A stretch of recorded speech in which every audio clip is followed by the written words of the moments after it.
Okay guys, I'm making this quick video. Had a lot of things been going on the past week, and I'm actually having to hold the camera while I'm sitting here in line to pick my kid up from school, so I'm gonna try to make this quick. A lot of things been going on. Of course, we've had a hurricane here in the region, and now we've got the dock workers now on strike. And then, let's not forget, we also had a fire in Georgia. It was a chemical fire. All this is now also coupled with an expanding war that clearly we do not need to be a part of. Yes, I know.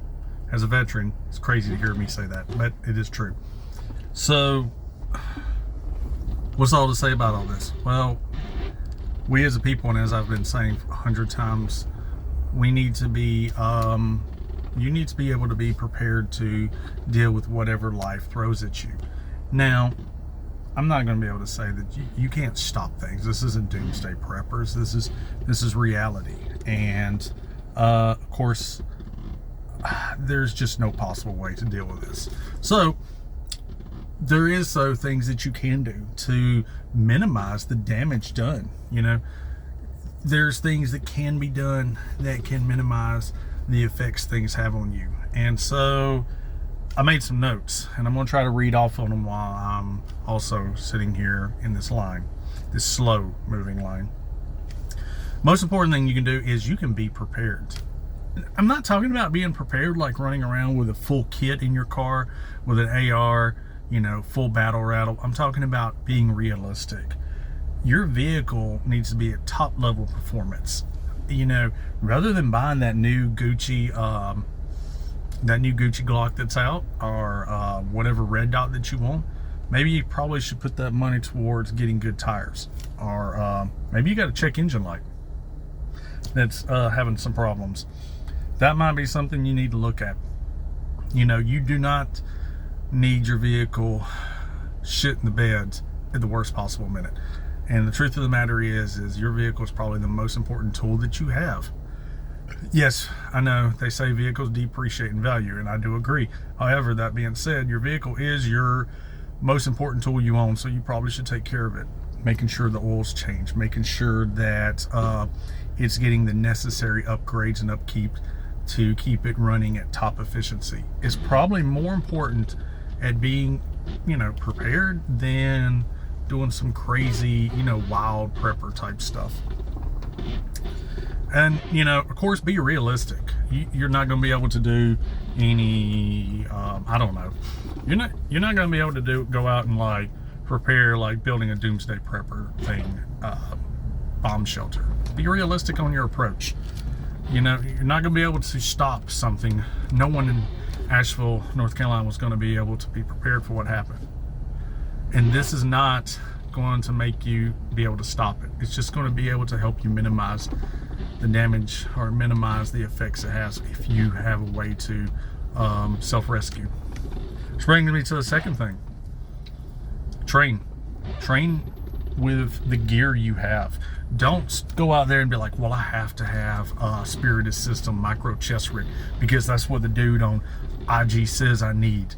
No, what you need to do is train with the gear that you have. Train with the equipment that you already have on hand and practice the skill sets that you have. Do you know where all the equipment is to change a tire in your car, going back to your vehicle? Does your wife know where all of this stuff is if she needs to change it in a bad spot? And then, most importantly, does your children, if they drive, do they know where all the tire changing equipment is? Have they ever practiced changing a tire? You're less likely to become a victim if you're not having to find yourself in a situation where you're having to be at the mercy of someone else. Wise words, huh? So, you know, your family is going to be the most important thing. You need to worry about, you know, training with your family versus a group of dudes that you're just working with and training with once a month. Which, of course, this brings me to the last thing. Educate yourself. When I'm talking about educate yourself, I'm talking about not just getting good education, good training. I'm also talking about do your own research. Don't listen to some dude on whatever social media platform who says just quit being poor, make better decisions. Well, yeah, I'm making great decisions. I am investing into my gear and into myself.